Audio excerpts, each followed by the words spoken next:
21 साल की बंधक माया रेगेओ का वीडियो।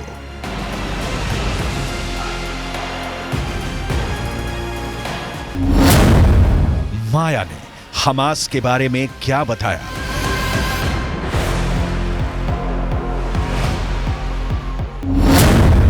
हमास ने माया के साथ कैसा सलूक किया?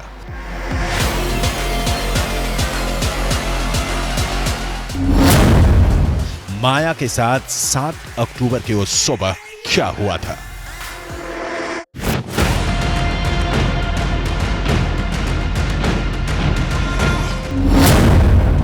माया को हमास ने कैसे किया था अगवा?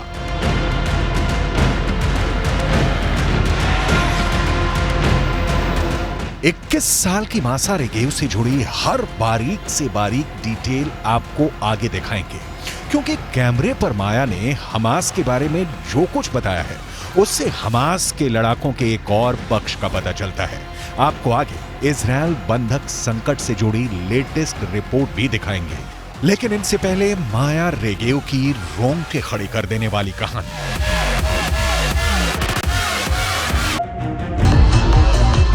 माया रेगेओ सही सलामत थी जब म्यूजिक फेस्टिवल में थी,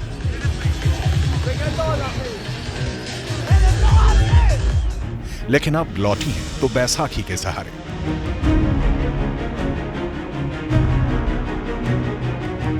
बंधकों को वापस ला रही वैन में बैठने से पहले माया रेगेओ का यह वीडियो देखिए, जो हमास के उन सारे कायदों की धज्जियां उड़ाता है जिसमें कहा गया है कि बंधक बिल्कुल सुरक्षित लौटेंगे।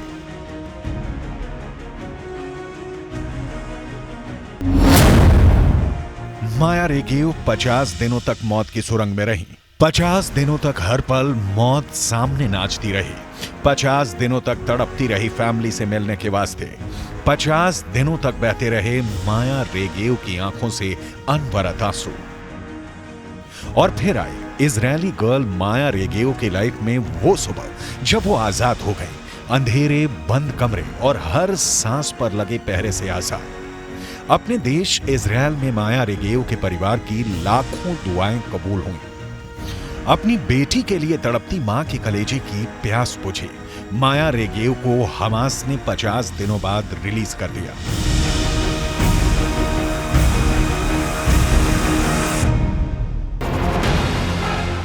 माया और माया के 18 साल के भाई इताई को हमास के लड़ाकों ने 7 अक्टूबर को नोआ म्यूजिक फेस्टिवल से अगवा किया था।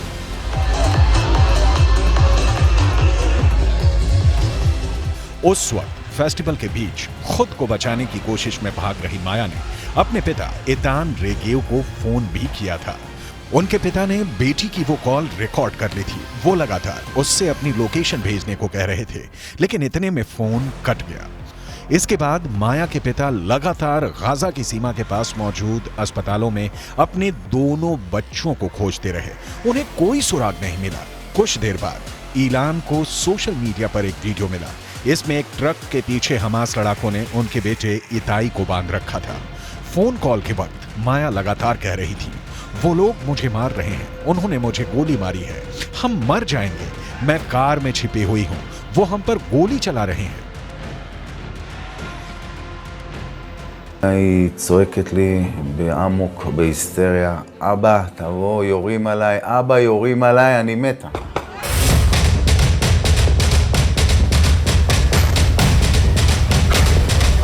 हमास ने 7 अक्टूबर को इजरायल के लोगों को जब बंधक बनाया तो ना उनकी उम्र देखी, ना मर्द औरत देखा। जो भी पकड़ा गया उसे अपनी वैन में ठूस कर चलते बने। जिसे जी चाहा मारा पीटा, और एक लड़की की बॉडी तो पूरे गाजा में निर्वस्त्र करके घुमाया। माया रेगेओ के पैर जख्मी हैं। माया के साथ जो 12 और बंधक इजरायली कैद से रिहा हुए हैं, इनमें से 3 बच्चों की उम्र 10 साल से भी कम है। हमास के कैद से आजाद हुई 5 साल की रज अपनी 3 साल की बहन अवीव और मां के साथ बंधक थी।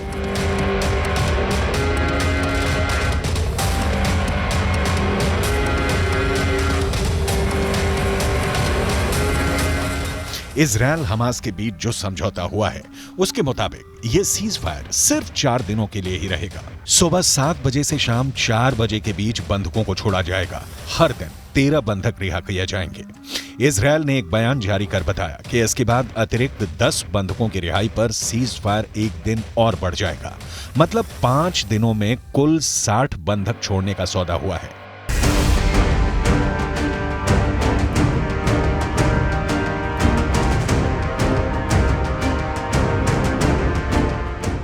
इसके बाद भी हमास की कैद में 180 बंधक बचे रहेंगे। कुल 240 लोगों को 7 अक्टूबर की सुबह हमास ने नोआ म्यूजिक फेस्टिवल से उठा लिया था। इसमें कई देशों के नागरिक भी शामिल हैं। हमास अब जत्था बनाकर इन बंधकों की रिहाई कर रहा है और बदले में इजरायल भी फिलिस्तीनी कैदियों को रिहा कर रहा है। सौदा बहुत सीधा सा दिख रहा है, लेकिन असल में है नहीं। गाजा में गोली बारूद बंदी से शांति दिख रही है, लेकिन यह तूफान से पहले की शांति है, क्योंकि इजरायल ने 2 टूक कहा है कि हमास के अंतिम आतंकी के जिंदा रहने तक जंग जारी रहेगी। मतलब जैसे युद्ध विराम की मियाद खत्म होगी, इजरायल गाजा पर फिर से टूट पड़ेगा। रिहाई के बाद भीषण युद्ध।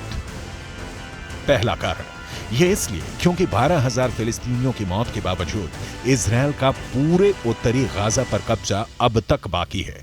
दूसरा कारण गाजा के दक्षिण में खान यूनिस शहर पर भी कब्जा बाकी है। तीसरा कारण हमास के अंतिम आतंकी के जिंदा रहने तक युद्ध जारी रहेगा, क्योंकि हमास किसी भी वक्त पलटवार कर सकता है।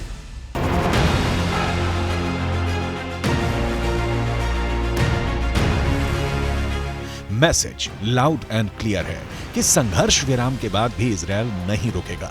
इजरायल इस बीच खुद पर कंट्रोल कर किनारे खड़ा रहेगा कि कब इन बंधकों को भी छुड़ाया जाए और कब गाजा का ऑपरेशन खत्म किया जाए। यही वजह है कि इजरायल डिफेंस फोर्स यानी IDF इस वक्त गाजा में मौजूद है। टैंकों की पहरेदारी गाजा से हटाई नहीं गई है, क्योंकि जमीनी हकीकत यह है कि ना तो हमास को इजरायल पर पूरा भरोसा है कि सारे बंधकों को सुरक्षित रिहा करेगा, ना हमास को भरोसा है कि इजरायल सीज फायर का उल्लंघन नहीं करेगा। यानी दोनों सीज फायर में तब तक बंधे हैं जब तक उनकी मांग पूरी होती रहेगी। इजरायल का ताजा बयान है कि सीज फायर के बाद गाजा से लेकर कतर तक हमास के एक एक आतंकी को चुन चुन कर मारा जाएगा। हमास इजरायल के इस ऐलान को सुन चुका है और हमास भी ये जता चुका है कि उसे भी जब मौका मिलेगा वो इजरायल पर 7 अक्टूबर जैसा क्रूर हमला करेगा। जाहिर है दुश्मनी के बीच सिर्फ सीज फायर आया है, और वो भी बिना भरोसे वाला।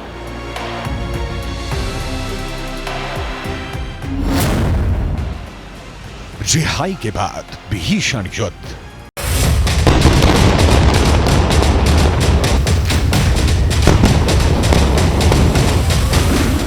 जानकारों का मानना है कि हमास युद्ध विराम के तहत खुद को संगठित कर रहा है। हमास के टॉप लीडर खुद के लिए बेहद महफूज जगह की तलाश कर रहे हैं। इजरायल की हमास के खात्मे के साथ लेबनान के हिजबुल्ला और यमन के हूथी विद्रोहियों को भी नस्तो नाबूद करने की प्लानिंग है। लिहाजा इजरायल कोशिश में है कि जितनी जल्दी हो सके बंधकों को छुड़ा लिया जाए। इजरायली विशेषज्ञों का अनुमान है कि जब बंधकों की अदला बदली का काम पूरा हो जाएगा तो गाजा शहर पर नियंत्रण की लड़ाई हफ्ते भर से 10 दिनों तक और चलेगी। पश्चिमी मीडिया में रिपोर्ट छप रही है कि हो सकता है कि सीज फायर के बाद इजरायल का ध्यान गाजा पट्टी के दक्षिणी इलाके की तरफ होगा। इजरायल का मानना है कि याह्या सिनवार और मोहम्मद दईफ जैसे हमास के सीनियर नेता हजारों लड़ाकों के साथ गाजा पट्टी के दक्षिण में कहीं हैं। शायद उनके साथ बड़ी संख्या में इजरायली बंधक भी मौजूद हों।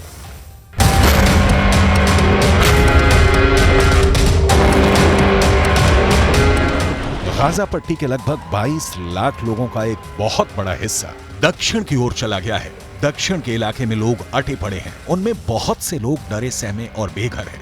ऐसा लगता है कि वहां एक बहुत बड़ी मानवीय त्रासदी अपने होने का इंतजार कर रही है। अल मवासी के रेतीले मैदानों के बीच टेंटों में ठूंसे सैकड़ों फिलिस्तीनियों का मंजर दुनिया को इस मानवीय संकट की ओर निगाहें दौड़ाने के लिए मजबूर कर सकता है।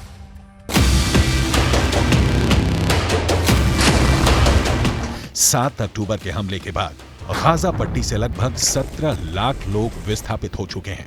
इनमें से ज्यादातर लोगों ने गाजा पट्टी के दक्षिणी इलाके में पहले से भीड़ भाड़ वाले शिविरों में पनाह ले रखी है। युद्ध विराम की तारीख खत्म होते ही इन लोगों के सिर पर इजरायल की बंदूकें तान दी जाएंगी। इजरायली सेना के प्रवक्ता लेफ्टिनेंट कर्नल रिचर्ड हेच को सुनिए। यह मुश्किल हो सकता है, लेकिन वो लोग जीवित रहेंगे। इजरायल के लिए यह सैन्य जरूरत बन गया है। जिस तरह गाजा शहर के नीचे हमास का नेटवर्क है, ठीक वैसे ही खान यूनुस और रफा में भी हमास के लड़ाके फैले हुए हैं और वहां उन्होंने अपना इंफ्रास्ट्रक्चर बनाया है। इजरायल इस बार हमास से सदा सदा के लिए निपटारा चाहता है और हमास के खिलाफ इजरायल को नेस्तो नाबूद करने के अब तक के बीच आता रहा है बंधक संकट। बंधकों में कई विदेशी होने की वजह से और खुद इजरायल में विरोध प्रदर्शन होने से नेतन्याहू ने हमास से युद्ध विराम तो कर लिया, लेकिन युद्ध तो तभी खत्म होगा जब हमास को मिट्टी में मिला दिया जाए। इंतजार कीजिए सीज फायर को बीत जाने का और इजरायल के हमास के खिलाफ फिर से जोरदार हमले का, क्योंकि ये रुकने वाला नहीं है।